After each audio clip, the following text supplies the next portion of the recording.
आइए आज कारक सीखते हैं। तो मैं अनूप द्विवेदी स्वागत करता हूं आप सबका अपने YouTube channel RCI the study point में। कारक क्या है? तो कारक की परिभाषा है कि क्रियान्वयित्वम कारकत्वम, अर्थात वाक्य में क्रिया के साथ जिसका सीधा संबंध होता है वह कारक कहलाता है। ये परिभाषा है कारक की। क्रियान्वयित्वम कारकत्वम, और कारक का अर्थ है कार्य को करने वाला, अर्थात क्रिया का पूरक या सहायक। ठीक है, आगे बढ़ते हैं। उदाहरण है अहम रामायणम पठामि, मैं रामायण पढ़ता हूं। तो मैं पठामि क्रिया क्या है? पठामि। कर्ता क्या है? अहम। और रामायणम क्या है? मैं क्या पढ़ता हूं? रामायण। तो क्या से जो निकले वह कर्म होता है, तो कर्म रामायणम है। तो यहाँ पठामि क्रिया के साथ कर्ता अहम और कर्म रामायणम का संबंध है, इसलिए अहम कर्ता कारक और रामायणम कर्म कारक है। फिर आगे देखिए, षष्ठी विभक्ति को कारक नहीं माना जाता है। नोट्स है ये स्पेशल, हो सकता है आप लोगों को मालूम हो और नहीं मालूम है तो आज जान लीजिए। षष्ठी विभक्ति को कारक नहीं माना जाता क्योंकि क्रिया के साथ इसका साक्षात संबंध नहीं होता है, जबकि संबोधन कारक भी होता है जिसका अंतर्भाव प्रथमा विभक्ति के अंतर्गत हो जाता है। संबोधने च सूत्र है प्रथमा विभक्ति का, संबोधने च, तो संबोधन कारक होता है और यह किसके अंतर्गत? प्रथमा विभक्ति के अंतर्गत आता है। याद रखिए, प्रथमा विभक्ति के अंतर्गत आता है। आगे बढ़ते हैं। देखिए सूत्र है, कितने कारक होते हैं? कर्ता, कर्म, च करणम, संप्रदानम तथैव च, अपादानाधिकरणम इत्याहु कारकाणि षट्। अपादान और अधिकरण, ये आग को अलग कर लीजिए, विच्छेद कर दीजिए संधि का। अपादानाधिकरणम, तो अपादान पांचवा हो गया और अधिकरण छठवां हो गया। तो कर्ता कर्म च करणम संप्रदानम तथैव च अपादानाधिकरणम इत्याहु कारकाणि षट्, 6 कारक माने जाते हैं। आगे नोट ये भी है कि व्यवहार रूप में विभक्तियां 7, विभक्तियां अगर पूछी जाए तो कितनी होती हैं? 7। प्रथमा, द्वितीया, तृतीया, चतुर्थी, पंचमी, षष्ठी, सप्तमी। तथा कारक 8 होते हैं। कर्ता, कर्म, करण, कर्ता, कर्म, करण, संप्रदान, अपादान, षष्ठी, अधिकरण, संबोधन। कारक कितने होते हैं? 8 होते हैं। कारक 8 होते हैं, विभक्तियां 7 होती हैं और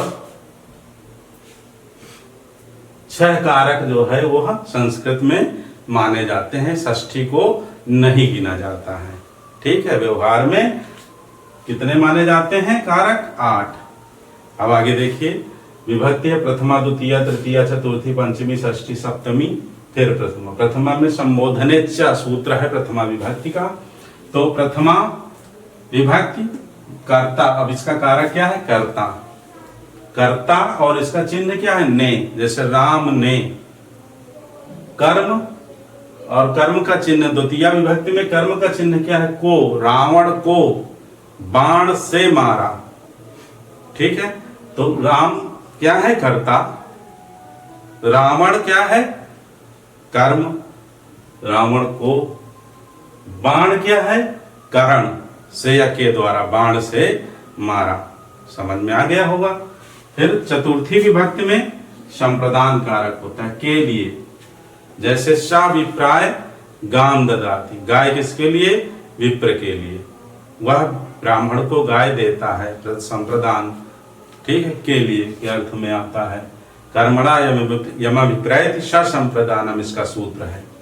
और अपादान पंचमी विभक्ति होती है, इसका देखिए क्या है, से अलग होने के अर्थ में। जैसे पेड़ से पत्ता अलग हो, कोई व्यक्ति गांव से बाजार जाए, या फिर जंगल से घर आए, या फिर गांव से शहर जाए, तो अलग होने के अर्थ में, दूर जाने के अर्थ में क्या होता है, पंचमी विभक्ति अपादान कारक।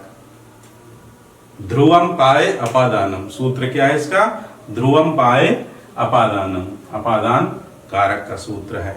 जैसे वृक्षात् पत्राणि पतन्ति, वृक्ष से पत्ते गिरते हैं, वृक्ष से पत्ते अलग हो रहे हैं, वृक्ष से अलग हो रहे हैं, गिर रहे हैं, तो कौन सा कारक होगा, अपादान कारक। विभक्ति कौन सी होगी, पंचमी विभक्ति। संप्रदान और अपादान कंफ्यूज मत होना, संप्रदान चतुर्थी है, प्रदान पहले है, अपादान बाद में, ऐसे भी याद रख सकते हैं। प्रदान पहले करना, संप्रदान। सविप्राय गाम ददाति, सविप्राय गाम ददाति, वह विप्र को गाय देता है। गाय किसके लिए, विप्र के लिए। अपादान अलग होने के अर्थ में, अलग बाद में होना है, ठीक है। फिर षष्ठी विभक्ति में संबंध कारक होता है, जैसे राम का, राम, राधा की, तुम्हारा, मेरा, अपना, हमारा। फिर सप्तमी विभक्ति अधिकरण कारक, अधिकरण आधारो अधिकरणम, इसका सूत्र है षष्ठी शेषे, और इसका है आधारो अधिकरणम। में अपर, जैसे वह कुर्सी में बैठा है, वह घोड़े पर बैठा है, ठीक है, आधारो अधिकरणम, में पर, वाक्य में जहां हो। फिर संबोधन हे भो अरे, और यह प्रथमा विभक्ति के अंतर्गत आता है। आगे बढ़ते हैं। एक चीज और जान लीजिए, जो विभक्तियां संज्ञा के साथ जुड़ती हैं, जो विभक्तियां किसके साथ, संज्ञा के साथ जुड़ती हैं, वो क्या कहलाती है, विश्लिष्ट। और जो विभक्तियां सर्वनाम के साथ जुड़ती हैं, किसके साथ, सर्वनाम के साथ जुड़ती हैं विभक्तियां, ये टीजीटी 2006 में पूछा गया प्रश्न है, महत्वपूर्ण है। तो जो विभक्तियां सर्वनाम के साथ जुड़ती हैं वे क्या कहलाती हैं, संश्लिष्ट।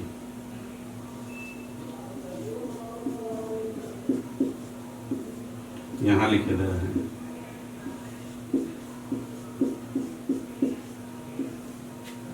संश्लिष्ट। देखिए सर्वनाम में वहां आया है तो इसमें वहां नहीं आ रहा है, और विश्लिष्ट में वहां आ रहा है तो संज्ञा में वहां नहीं है। ये वहां का याद रखिए, सर्वनाम में वहां है तो यहाँ वहां नहीं है, और संज्ञा में वहां नहीं है तो यहाँ वहां है। यानी संज्ञा के साथ जो जुड़ती हैं, जैसे राम का, कमरे में, छत पर, ये अलग जो रहती हैं, ये विश्लिष्ट हैं विभक्तियां। और मेरा, तुम्हारा, उनका, अपना, ठीक है, हमारा, उसके, उसकी, तो वहां पर सर्वनाम के साथ जुड़ रही हैं और वो क्या कहलाती हैं, संश्लिष्ट कहलाती हैं। याद रखिए, विश्लिष्ट जो है संज्ञा के साथ जुड़कर विभक्तियां विश्लिष्ट कहलाती हैं, और सर्वनाम के साथ जो विभक्तियां जुड़ती हैं वो क्या कहलाती हैं, संश्लिष्ट। तो इस तरह से आप याद रख सकते हैं कि यहाँ वा है तो यहाँ विश्लिष्ट संज्ञा के साथ, यहाँ वहां नहीं, यहाँ विश्लिष्ट आया है। याद रखिए, वो सरल है, सर्वनाम के साथ संश्लिष्ट। देखिए कारक के सूत्र और सूत्र पर आधारित उदाहरण जो पूछे जाते हैं टीजीटी और पीजीटी दोनों में, कम से कम एक प्रश्न तो अवश्य रहता है, अधिकतम 2 प्रश्न भी पूछे जा सकते हैं। तो टीजीटी का तात्पर्य मतलब 4 अंक का एक प्रश्न होगा, तो 4 अंक की तैयारी है ये आपकी। तो प्रथमा विभक्ति कर्ता कारक होता है, इसका सूत्र है प्रातिपदिकार्थ लिंग। अलग अलग कर लीजिए इसको, प्रातिपदिकार्थ लिंग परिमाण वचन मात्रे प्रथमा। तो अब इसका तात्पर्य क्या है? प्रातिपदिक अर्थ में, यानी जैसे राम हरि उच्चई नीचई कृष्ण श्री, यह जहां प्रयुक्त हो संज्ञा राम कृष्ण श्री, तो वहां पर कौन सी विभक्ति होती है? प्रथमा विभक्ति होती है, कर्ता कारक होता है। और लिंग मात्र में जैसे तटः तटी और तटम, संस्कृत में आपको पता है स्त्रीलिंग पुल्लिंग के अतिरिक्त नपुंसक लिंग भी होता है, तो तट शब्द तीनों लिंगों में आता है। फिर परिमाण मात्र में द्रोणो ब्रीह, दोने भर चावल, तो दोने भर, बोरे भर, मुट्ठी भर, जहां पर आए परिमाण वहां कौन सी विभक्ति होगी? प्रथमा विभक्ति। विभक्ति पूछी जाती है। फिर कर्तवाच्य में नहीं, वचन मात्र में, तो वचन मात्र में जैसे एका दो बहवः, एक दो बहुत से, ये शब्द जहां पर आए वहां भी प्रथमा विभक्ति होगी। फिर कर्तवाच्य में जैसे रामः पठति, राम पढ़ता है, तो रामः यहाँ कर्ता कारक है और विभक्ति कौन सी है? प्रथमा। कर्मवाच्य में रामेण पुस्तकम पठ्यते, राम के द्वारा पुस्तक पढ़ी जाती है, राम पुस्तक को पढ़ता है, तो रामेण कर्ता। फिर द्वितीया विभक्ति कर्म कारक, द्वितीया विभक्ति का सूत्र क्या है? कर्मणि द्वितीया, कर्मणि द्वितीया, अर्थात द्वितीया विभक्ति में कर्म कारक होता है। अब इसके लिए इसमें 20 सूत्र करीब हैं, लेकिन हम सब नहीं पढ़ रहे हैं, सीख रहे हैं। जो महत्वपूर्ण है केवल उसका अध्ययन करेंगे, जो विगत कई वर्षों में पूछा गया है लगभग हर वर्ष, तो बस उन्हीं सूत्रों की चर्चा यहाँ होगी। अनावश्यक सूत्रों की कोई चर्चा नहीं होगी। उसके लिए आप पढ़ना चाहें तो संस्कृत व्याकरण से आप अपनी तैयारी कर सकते हैं, लेकिन जो पूछे जाते हैं, जो अधिकांश पूछे गए हैं, जिनसे बाहर पूछा ही नहीं जाएगा, ऐसे ही विभक्ति और कारकों का वर्णन यहाँ चर्चा करते हैं। तो सूत्र इसके लिए है, दूसरा सूत्र द्वितीया विभक्ति कर्मकारक, द्वितीया विभक्ति कर्मकारक सूत्र है अभिता परितः समया निकषा हा प्रतियोगे अपि। अब इसका अर्थ क्या है? अभिता, अभिता का तात्पर्य है दोनों ओर, ये लिखा हुआ है अभिता दोनों ओर, परितः चारों ओर, चारों ओर, समया का मतलब पास में। ठीक है, मेरे पास बिल्ली बैठी है, मेरे पास पुस्तक रखी है, तो पास में। निकषा सन्निकट, निकट सन्निकट, निकषा लगभग मिलते जुलते। हा का यहाँ भाव है धिक्कार है, और प्रति माने तरफ या ओर।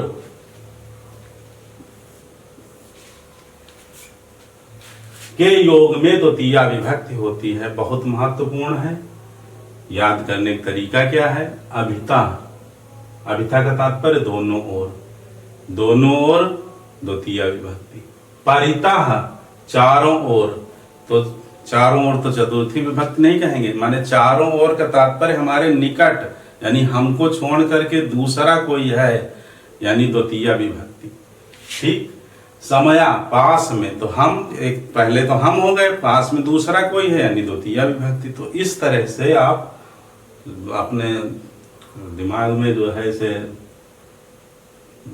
लंबे समय तक याद रख सकते हैं, बाकी आप अपने हिसाब से भी ट्रिक निकाल सकते हैं। ठीक है, अभिता परितः समया निकषा हा प्रतियोगे, आप सूत्र याद रखिए। इसका तात्पर्य है दोनों ओर, चारों ओर, समया निकषा, पास में, सन्निकट, धिक्कार है, तरफ या ओर। ठीक है, जैसे वह मंदिर की ओर जाता है, तो यहाँ तरफ या ओर जब प्रति आए, जब समया आए, जब निकषा शब्द, इन सब शब्दों में से कोई भी एक शब्द आए, तो वहां पर कौन सी विभक्ति होगी? द्वितीया विभक्ति। कौन सी विभक्ति होगी? द्वितीया। ठीक, हम इसकी चर्चा कर रहे हैं। तो उदाहरण देखिए, ग्रामम परितः वृक्षाः सन्ति, गांव के चारों ओर वृक्ष हैं। तो परितः आया, ये शब्द आ गया परितः, तो द्वितीय विभक्ति आप उत्तर लिखेंगे। ऐसे ही प्रश्न रहेगा, ग्रामम परितः वृक्षाः सन्ति में विभक्ति है प्रथमा, द्वितीया, तृतीया, चतुर्थी, 4 ऑप्शन रहेंगे और आपको उत्तर देना रहेगा। इसी तरह से कृष्णम अभितः गोपाः सन्ति, कृष्ण के दोनों ओर ग्वाले हैं। तो अभितः शब्द आया है, तो यहां द्वितीय विभक्ति। ग्रामम शमया, समीप नदी बहती है, नदी प्रवहति, गांव के समीप नदी बहती, समय आया द्वितीय विभक्ति। मुंबई निकषा सागर अस्ति, मुंबई के समीप या सन्निकट सागर है, समुद्र है। तो निकषा, समया, अभिता, परिता, कोई भी एक शब्द, सब नहीं आएंगे एक साथ, कोई एक आएगा। फिर हा माता भक्तम, यानी धिक्कार है उसको जो माता का भक्त है, यानी माता का सम्मान नहीं करता, माता को मानता नहीं है, इज्जत नहीं देता, धिक्कार है। तो हा शब्द है, ठीक है। फिर देवालयम प्रति गच्छति, वह देवालय की ओर जाता है, मंदिर की ओर जाता है। तो प्रति आ गया, द्वितीय विभक्ति। अब है आप अभिता, परिता, समया, निकषा, हा, प्रति, प्रति आया। योगे अपि माने के योग में भी द्वितीय विभक्ति होती है। दीनम प्रति दया करो, दीन पर दया करो, प्रति आया। तो प्रति याद रखिए, हा याद रखिए, निकषा, समया, अभिता, परिता, अभिता, परिता, समया, निकषा, हा, प्रति, योगे अपि, अपि माने भी, के योग में भी क्या होती है, द्वितीय विभक्ति। क्योंकि कर्मणि द्वितीय पहला, तो ये सूत्र हो गया और 20 सूत्र हैं, तो यहाँ इसलिए अपि आया कि में भी द्वितीय विभक्ति होगी। तो अपि का जो है यहाँ अर्थ ये आ है, इसे आ पढ़ते हैं, एस की तरह बनता, अपि माने भी, योगे माने योग में भी, योग में भी द्वितीय विभक्ति होती है। तो ये उदाहरण हुए। आइए और देखते हैं। देखिए, तृतीय विभक्ति करण कारक, और इसका सूत्र है सहयुक्ते अप्रधाने। सहयुक्त, सह से युक्त और अप्रधाने, ये आ पढ़ा जाएगा। सह साथ अर्थ वाले शब्दों, सह, साकम, साधर्म, समम आदि के योग में अप्रधान गौड़ या सहकारी में तृतीय विभक्ति या करण कारक होता है। गौड़ या सहकारी का तात्पर्य यह है कि जो प्रधान व्यक्ति के साथ चल रहा है वह गौड़ और सहकारी। उदाहरण, पुत्रेण सह पिता आगता, पुत्र के साथ पिता आया। तो पुत्रेण में यहां तृतीय विभक्ति होगी। गौड़ या सहकारी अप्रधान, पुत्रेण अप्रधान है, पिता प्रधान है, पिता के साथ पुत्र आया है, तो पुत्रेण तृतीय विभक्ति। बाणेन हता तृतीय विभक्ति। फिर आगे देखिए, सीता रामेण सह वनम अगच्छत, तो रामेण तृतीय विभक्ति, सीता राम के साथ वन को गईं। बालकः वानरेण सह क्रीडत, वानर के साथ, बंदर के साथ खेलता है। तो वानरेण में तृतीय विभक्ति है और करण कारक है। आगे देखिए इसका दूसरा, इसके भी कई सूत्र हैं, लेकिन जो अति महत्वपूर्ण है, जो अनेक बार पूछे गए हैं, बस हम उनका विश्लेषण यहाँ कर रहे हैं। एनांग विकारा, शरीर के जिस अंग के द्वारा किसी मनुष्य में विकार लक्षित हो, उसे उस अंग में तृतीय विभक्ति होती है। उदाहरणार्थ, सह कर्णेन बधिरः, तो अंग कौन सा यहाँ है, कान, वह कान से बहरा है। सह कर्णेन बधिरः, तो कर्णेन में तृतीय विभक्ति और करण कारक है। फिर अगला है मदनः नेत्रेण काणः, तो मदन नेत्र से काना है, तो नेत्रेण, नेत्रेण में क्या है, तृतीया विभक्ति और करण कारक। फिर है भिक्षुका शिरसा खलवाटा, भिक्षुक सिर से गंजा है, तो यहां भिक्षुका, भिक्षुक सिरसा, सिरसा में, क्योंकि यहां सिर अंग, उस अंग की बात हो रही, एनांग विकार, शरीर के जिस अंग के द्वारा। फिर है दीपका पृष्ठेन कुब्जा, तो पृष्ठेन पीठ से कुब्जा है, कौन, दीपक, तो पृष्ठेन पीठ से। अब आगे देखिए चतुर्थी विभक्ति संप्रदान कारक, ठीक है, कर्मणा यम विक्रय सा संप्रदानम, इसका एक सूत्र है। दूसरा इसमें जो महत्वपूर्ण है रुच्यार्थानाम प्रियमाणा, रुचि के अर्थ वाली धातुओं के साथ जो व्यक्ति प्रसन्न हो, प्रियमाणा माने प्रसन्न होने वाले व्यक्ति में चतुर्थी विभक्ति होती है। जैसे हरये रोचते भक्ति ही, तो रुचि आया, रोचते रुचि धातु, और कौन प्रसन्न होता है, हरि, हरये रोचते भक्ति, हरि प्रसन्न होते हैं, तो हरये में चतुर्थी विभक्ति है। प्रश्न इस तरह से पूछा जाएगा कि हरये कौन सी विभक्ति है, तो हरये में चतुर्थी विभक्ति संप्रदान कारक है। इसी तरह से बालकाय मोदकाः रोचन्ते, तो बालकाय, बालक को क्या पसंद है, लड्डू अच्छा लगता है, तो रोचते आया धातु, और उससे प्रसन्न कौन होता है, प्रियमाण कौन होता है, ये देखिए प्रियमाणा, जो प्रसन्न हो रहा है, प्रियमाणा जो प्रसन्न हो रहा है, कौन, बालकाय, तो बालकाय में चतुर्थी विभक्ति है। ठीक है। सविप्राय गाम ददाति, वह विप्र को गाय देता है, विप्राय, तो चतुर्थी विभक्ति, यद्यपि पहला सूत्र उसमें लागू होगा।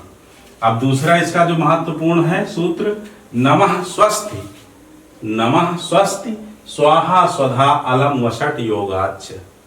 अब इतने शब्द हैं इसमें, नमः, गणेशा, श्री गणेशाय नमः, स्वस्ति, स्वस्ति भवते, स्वस्ति का तात्पर्य है कल्याण हो आपका। फिर स्वाहा, स्वाहा का तात्पर्य है समर्पण करना, ठीक है। फिर स्वधा, स्वधा का तात्पर्य है पितरों के लिए अन्नादि द्रव्य का जो समर्पण करते हैं हम, ठीक है। फिर अलम, पर्याप्त अर्थ वाले शब्द, पर्याप्त जहां आए, कौन सा शब्द, पर्याप्त। वषट, वषट का तात्पर्य है भेंट, गिफ्ट करना, भेंट। शब्दों के योग में चतुर्थी विभक्ति होती है।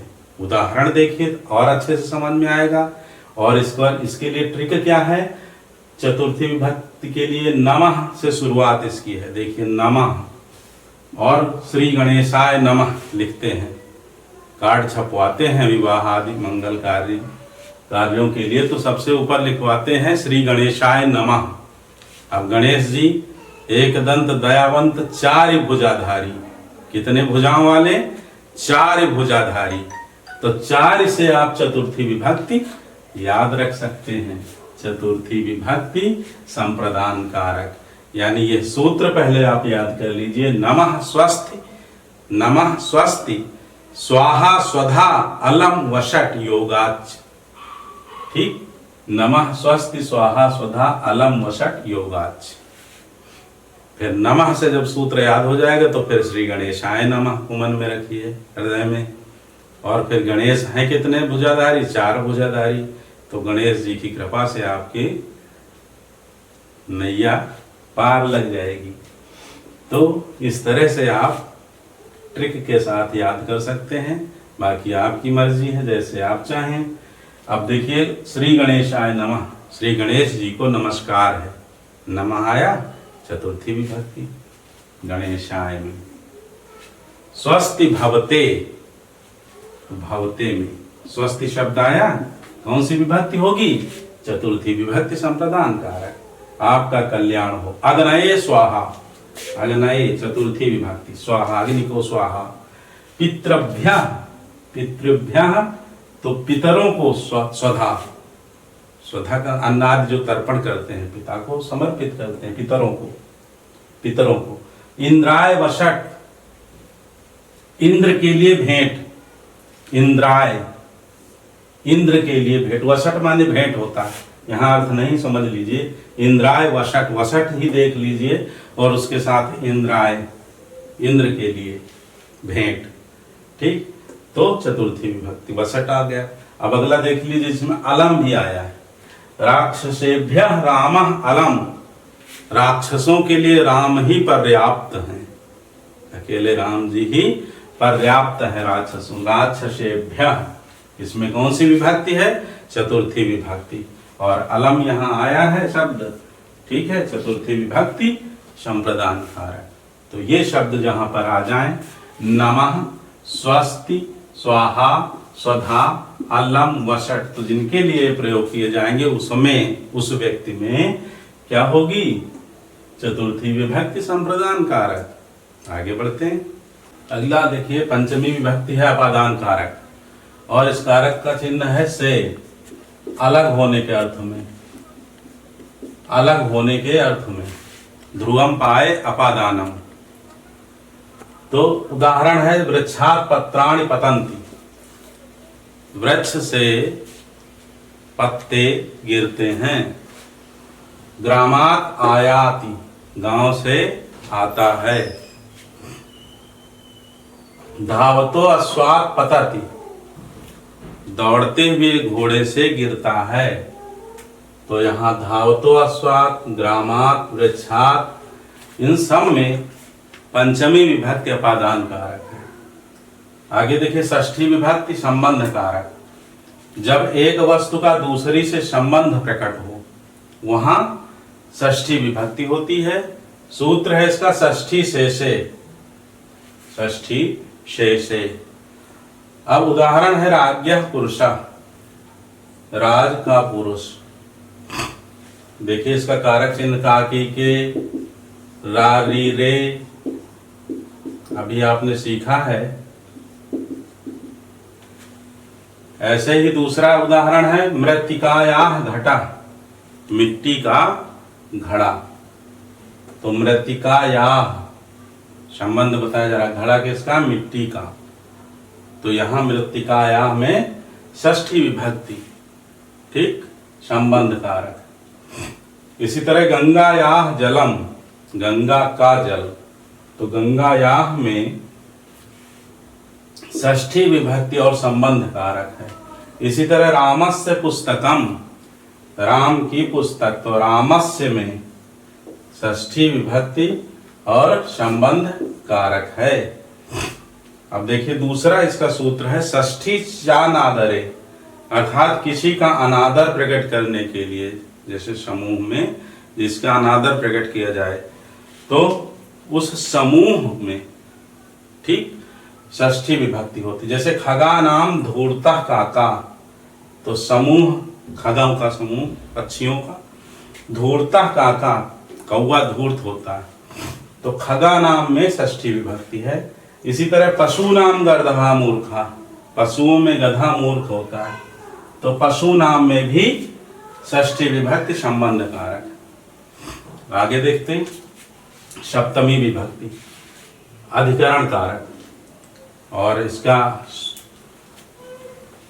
में और पर कारक चिन्ह है। तो यतस्य निर्धारणम इसका सूत्र है, पहला सूत्र इसका आधार अधिकरणम है, लेकिन जो महत्वपूर्ण है यतस्य निर्धारणम, अर्थात जाति, गुण, क्रिया या संज्ञा की विशेषता के आधार पर किसी एक को अपने समुदाय से पृथक करने को निर्धारण कहते हैं। जाति, समुदाय, समूह, क्रिया, संज्ञा। जैसे नदी नाम नदीषु वा गंगा श्रेष्ठा, तो नदियों के समूह में नदी, गंगा नदी श्रेष्ठ है, श्रेष्ठा। तो नदी नाम में कौन सी विभक्ति है? सप्तमी विभक्ति अधिकरण कारक। इसी तरह से कवि नाम वा कालिदासा श्रेष्ठा, कवियों में कौन श्रेष्ठ है? कालिदास। तो कवि नाम वा कालिदासा श्रेष्ठा, सप्तमी विभक्ति अधिकरण कारक। गोशु कृष्णा बहुशीला, गायों में काली गाय बहुत दूध वाली होती है। तो गोशु यहाँ सप्तमी विभक्ति अधिकरण कारक है। में, गायों में, कवियों में, नदियों में आ रहा है इस कारक चिन्ह। ठीक है, अब देखिए अभ्यास प्रश्न के लिए हमने 15 प्रश्न लिखे हैं कि अभी तक आपने जो सीखा है, आइए उसका एक बार रिवीजन कर लेते हैं और हमारे साथ आप बताते चलेंगे जो आपने पढ़ा है, सीखा है। इधर हम इनके उत्तर लिखेंगे।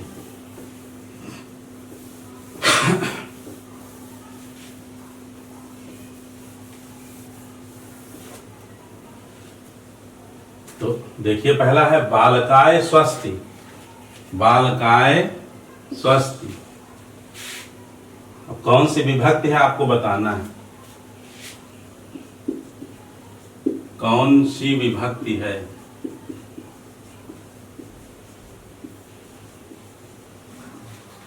तो पहला देखिए बालकाय स्वस्ति, नमः स्वस्ति, स्वाहा स्वधा अलम वषट, नमः गणेशाय नमः, 4 भुजाधारी, चतुर्थी विभक्ति। ये ट्रिक है।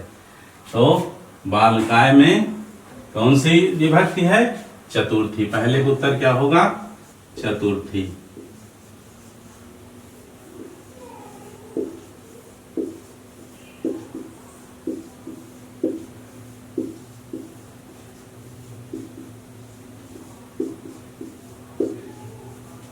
आगे देखते हैं।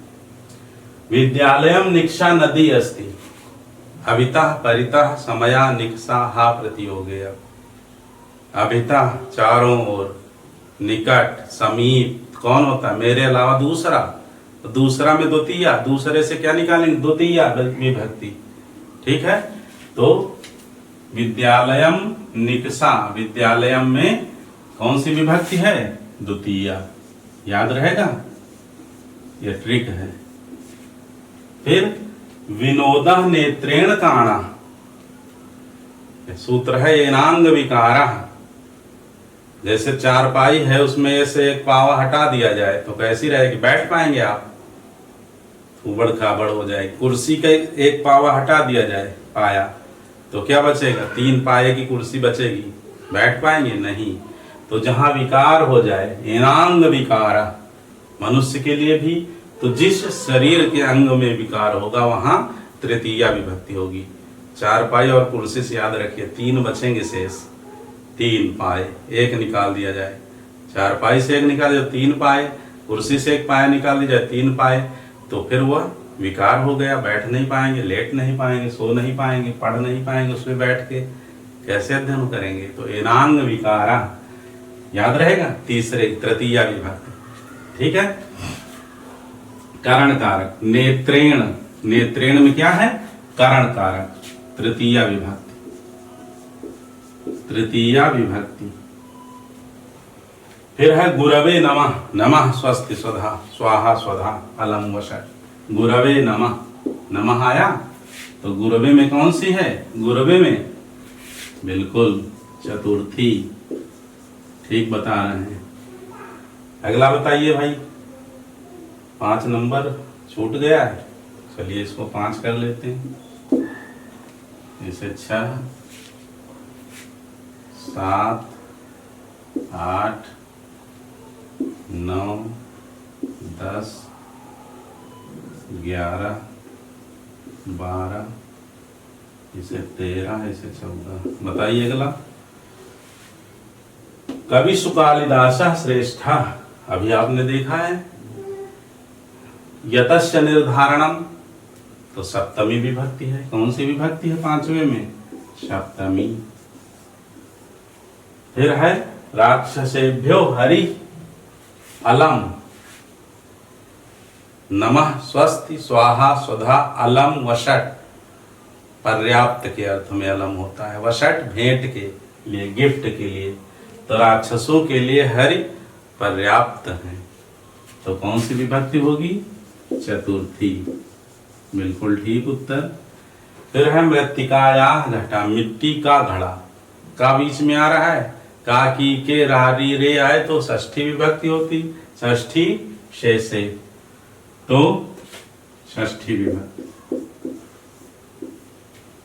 सातवें में, आठवें में सह पादेन खंजा, वह पैर से लंगड़ा है, पैर से लंगड़ा, कुर्सी चारपाई, याद आ गया? बिल्कुल ठीक। एनांग विकारा तृतीया विभक्ति। फिर है राज्ञः पुरुषः, राज का पुरुष, षष्ठी से षष्ठी विभक्ति। फिर है अक्षणा काणः, आंख से काना, तो अक्षणा आंख जो अंग है उसमें होगी कौन सी? एनांग विकारा, वही तृतीया विभक्ति। और फिर है ग्रामम परितः आम्र वृक्षाः सन्ति, तो अभिता परितः समया निक्षाः प्रतियोगे अपि, क्या है? द्वितीया विभक्ति। क्या होगी? द्वितीया। फिर 12वीं में देखिए श्री गणेशाय नमः, नमः स्वधा स्वाहा, स्वाहा स्वधा अलंग वषट, तो कौन सी होगी 12वें में? नमः चतुर्थी। अगला देखिए पुत्रेण सह पिता आगता, 13 नंबर यहां लिख देते हैं। पुत्रेण सह, सहयुक्ते प्रधानम, याद है सूत्र? बिल्कुल, अभी तो सीखा है। सहयुक्ते सह साथ जब लग जाए तो फिर इसके लिए ट्रिक आपको बता देते हैं, ठीक है? उभय बीच सी सोहत कैसे, ज्ञान भक्ति बिच माया जैसे। 3 लोग जा रहे हैं वन को, राम जी, बीच में सीता जी और पीछे लक्ष्मण जी। तो उभय बीच, उभय माने दोनों के बीच में, सी सोहत कैसे, ब्रह्म जीव बिच माया जैसे, ब्रह्म और जीव के बीच में जैसी माया। तो 3 लोग साथ में जा गए थे वन को, तो साथ गए थे कितने? 3, राम जी, सीता जी और लक्ष्मण जी।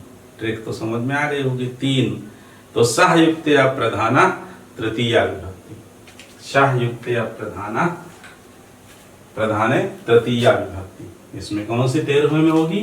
तृतीया, तृतीया, ठीक है।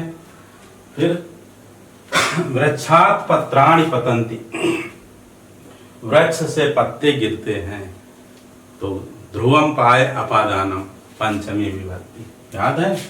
तो 14 नंबर में कौन सी विभक्ति होगी? पंचमी विभक्ति। इसी तरह से आप शिल्पी उठाइए, और शिल्पी में विगत वर्षों में जितने भी पूछे गए हैं टीजीटी और टीजीटी दोनों के प्रश्नों को एक जगह लिख लीजिए पहले, और फिर उसकी विभक्ति छांटिए। न समझ में आए तो एक बार पुनः अपने जो इस वीडियो को देख लें, समझ लें, पढ़ते रहें। आशा करते हैं आपको वीडियो अच्छा लगा होगा। अच्छा लगा है तो लाइक करें और अपने मित्रों को शेयर करें, और नहीं अच्छा लगा है तो आप डिसलाइक भी कर सकते हैं। पढ़ते रहें, स्वस्थ रहें, मस्त रहें, व्यस्त रहें।